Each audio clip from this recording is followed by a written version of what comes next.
jika satu sayap malaikat Jibril saja bisa menggelapkan bumi, lalu apa yang terjadi jika seluruh sayap malaikat pemikul arsy dibentangkan?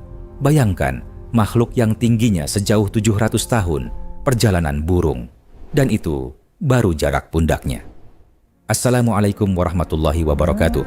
Sahabat Pustaka Ilmu, pernahkah kita merenungkan seberapa besar sebenarnya para malaikat Allah? Allah Subhanahu wa Ta'ala menciptakan malaikat dari cahaya. Namun, wujud dan tugas mereka sangat beragam.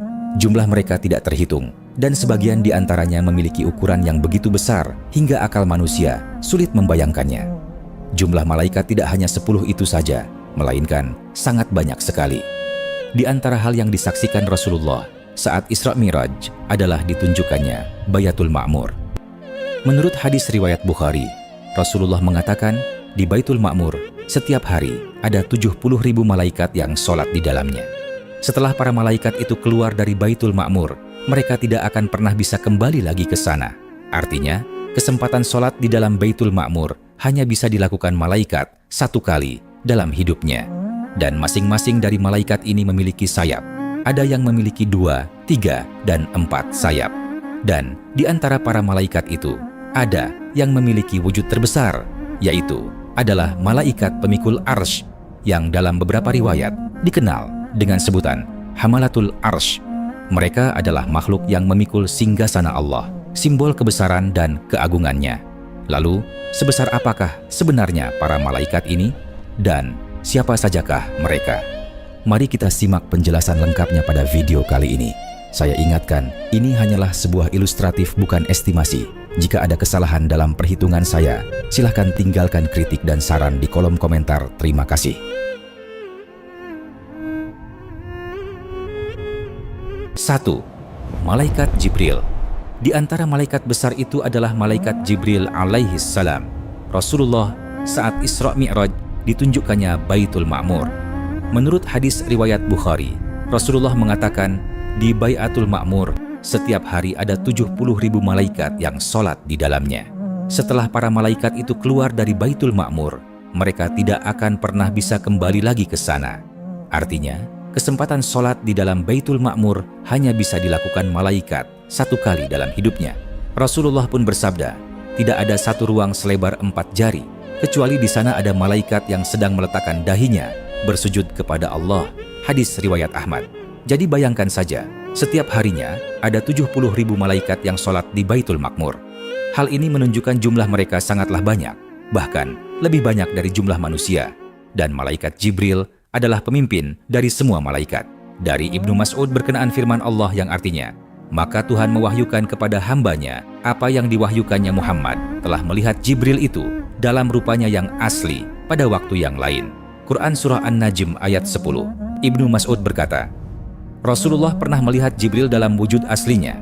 Jibril memiliki 600 sayap dan setiap satu sayap mampu menutupi cakrawala. Hadis riwayat Ahmad. Jika kita ingin mengilustrasikan besarnya malaikat Jibril dari hadis di atas, maka kita akan menemukan bahwa satu sayap malaikat Jibril mampu menutupi cakrawala. Dan di dalam sains cakrawala manusia dengan tinggi 170 cm dan berdiri tegak, maka kurang lebih sekitar 5 km. Jadi, satu sayap malaikat Jibril adalah 5 km. Jika malaikat Jibril memiliki 600 sayap, maka besar seluruh sayap malaikat Jibril adalah 3.000 km.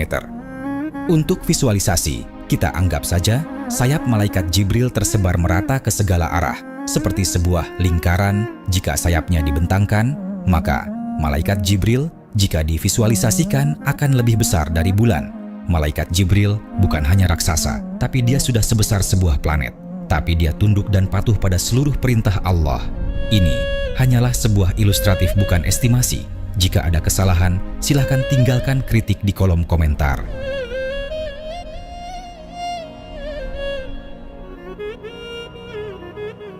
2. Malaikat Israfil. Di atas Jibril terdapat malaikat Israfil alaihi salam, malaikat yang ditugaskan untuk meniup sangkakala pada hari kiamat.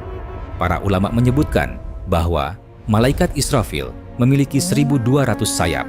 Satu sayap Israfil disebut-sebut menyamai 600 sayap malaikat Jibril. Sejak diciptakan, Israfil telah bersiap dengan sangkakala di bibirnya, menunggu perintah Allah tanpa pernah berpaling sedikit pun. Jika kita ilustrasikan besarnya malaikat Israfil, dia memiliki 1.200 sayap, dan satu sayap malaikat Israfil setara dengan besarnya 600 sayap malaikat Jibril, yang mana 600 malaikat Jibril adalah 3.000 kilometer. Kita akan mendapatkan hasil keseluruhan sayap malaikat Israfil adalah 3.600.000 kilometer. Jika kita berhenti sejenak dan merenungkan angka itu, 3.600.000 kilometer bentangan sayap, maka akal manusia mulai kehilangan pijakan.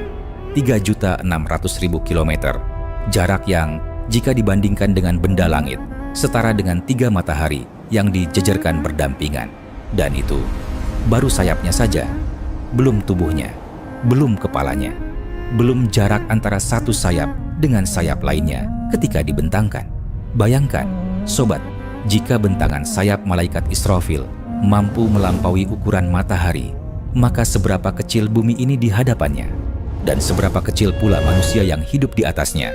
Besarnya malaikat Israfil sebanding dengan besarnya tugas yang diembannya. Karena tugas meniup sangkakala bukanlah tugas ringan. Ia adalah penanda berakhirnya satu alam dan dimulainya alam yang lain.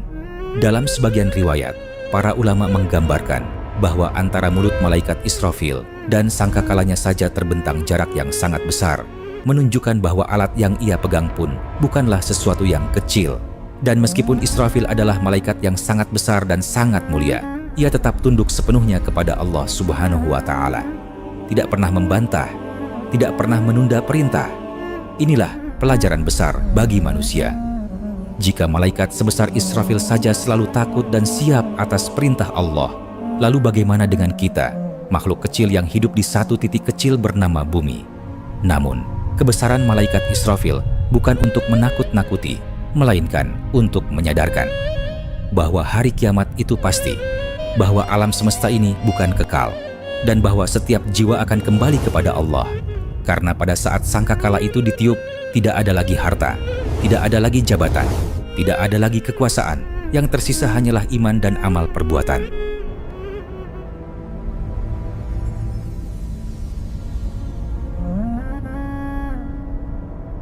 Tiga, malaikat Hamlatul Ars. Dan di atas malaikat Israfil, Allah menciptakan makhluk yang lebih besar lagi. Mereka adalah malaikat pemikul arsa, yang dikenal dengan nama Hamalatul Arso. Malaikat ini bukan hanya besar, tetapi memikul ciptaan Allah yang paling agung, yaitu arsy Allah. Rasulullah bersabda bahwa beliau diizinkan oleh Allah untuk menceritakan ciri salah satu malaikat pemikul arsy. Disebutkan bahwa jarak antara pundak dan daun telinganya saja setara dengan 700 tahun perjalanan burung terbang, dan itu baru satu bagian kecil dari tubuhnya. Tentang sayapnya, para ulama menyebutkan bahwa malaikat pemikul arsy memiliki 2.400 sayap. Satu sayapnya menyamai 1.200 sayap malaikat Israfil, sedangkan Israfil memiliki 1.200 sayap, dan satu sayap Israfil menyamai ratusan sayap malaikat Jibril. Jika kita ingin mencoba mengilustrasikan besar sayap malaikat Hamlatul Arsy, dia memiliki 2.400 sayap, dan satu sayap setara dengan besarnya 1.200 sayap malaikat Israfil, yang mana total panjang seluruh sayap malaikat Israfil adalah 3.600.000 kilometer. Maka total bentangan sayap malaikat Hamlatul Arsy adalah 8.640.000.000 kilometer. Jika dibandingkan dengan benda langit, maka itu setara dengan 6.204 matahari. Sampai di titik ini, akal manusia benar-benar menyerah. Ini barulah ilustrasi panjang dari sayap malaikat Hamlatul Arsy, belum bagian tubuh lainnya. Rasulullah bersabda bahwa beliau diizinkan oleh Allah untuk menceritakan ciri salah satu malaikat pemikul arsy. Disebutkan bahwa jarak antara pundak dan daun telinganya saja setara dengan 700 tahun perjalanan burung terbang. Sekarang kita akan mencoba menghitung panjang jarak dari ujung kuping ke pundak malaikat Hamlatul Arsy. Rasulullah bersabda bahwa beliau diizinkan oleh Allah untuk menceritakan ciri salah satu malaikat pemikul arsy. Disebutkan bahwa jarak antara pundak dan daun telinganya saja setara dengan 700 tahun perjalanan burung terbang. Jika kita menghitung kecepatan burung terbang, ada banyak sekali variasi, mulai dari 8 meter per jam sampai yang paling cepat adalah 380 km per jam. Tapi sebagian besar burung terbang 40 km per jam. Setelah kita mendapatkan kecepatan terbang rata-rata burung, kita kalikan dengan 700 tahun. Satu hari adalah 24 jam. Satu tahun sama dengan 365 hari. Dan 700 tahun terdapat 255.500 hari. Maka dalam 700 tahun ada 6.132.000 jam. Angka ini kita kalikan dengan rata-rata kecepatan burung terbang adalah 40 km per jam. Maka panjang dari daun telinga ke pundaknya saja adalah 245,28000 km. Ini setara dengan 175 matahari yang dibentangkan. Dan ini baru satu pundak ke satu telinga. Jika kita asumsikan bentuk malaikat hamlatul arsy seperti manusia yang memiliki 2 pundak dan 2 telinga, maka angka tersebut dikalikan 2.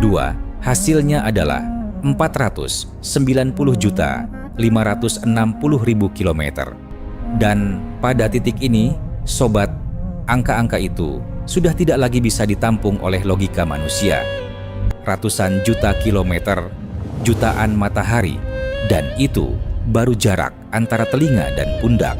Belum kepalanya, belum dadanya, belum kakinya, belum jarak dari telapak kakinya hingga lututnya yang dalam riwayat lain disebut sejauh 70 tahun perjalanan burung tercepat.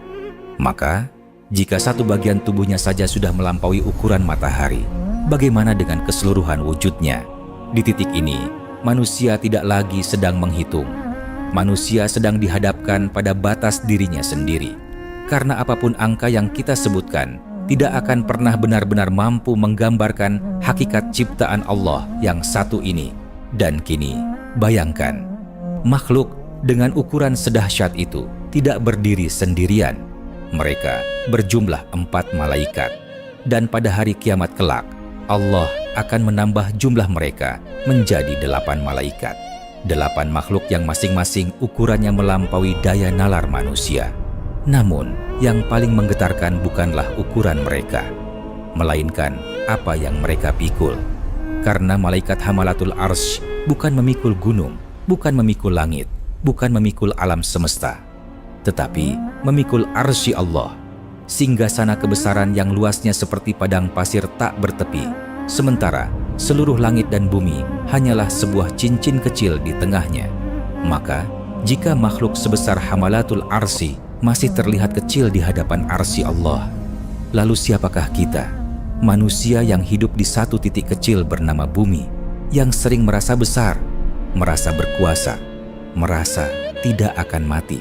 Padahal, jika Allah berkehendak, satu perintah saja, dan seluruh alam ini lenyap tanpa sisa.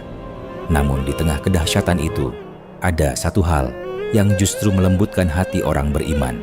Malaikat sebesar itu, yang memikul arsy Allah, yang berdiri di batas antara ciptaan dan keagungan ilahi.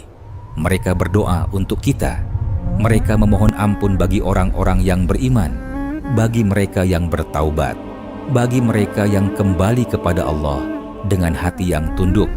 Maka, narasi tentang besarnya hamalatul arsy bukan untuk membuat kita takut semata, tetapi untuk bertanya pada diri sendiri, sudah sejauh apa kita mengenal Allah?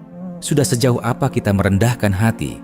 Dan jika hari ini arsy berguncang oleh perintahnya, apakah kita siap? Karena ketika makhluk yang sayapnya membentang miliaran kilometer itu bergerak, tidak ada lagi waktu untuk memperbaiki diri.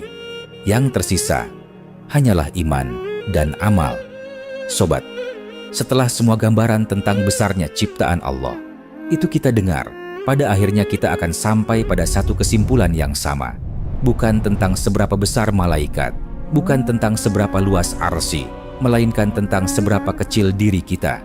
Semua hitungan yang kita dengar tadi bukan untuk memastikan ukuran yang pasti, tetapi untuk menunjukkan bahwa akal manusia memiliki batas.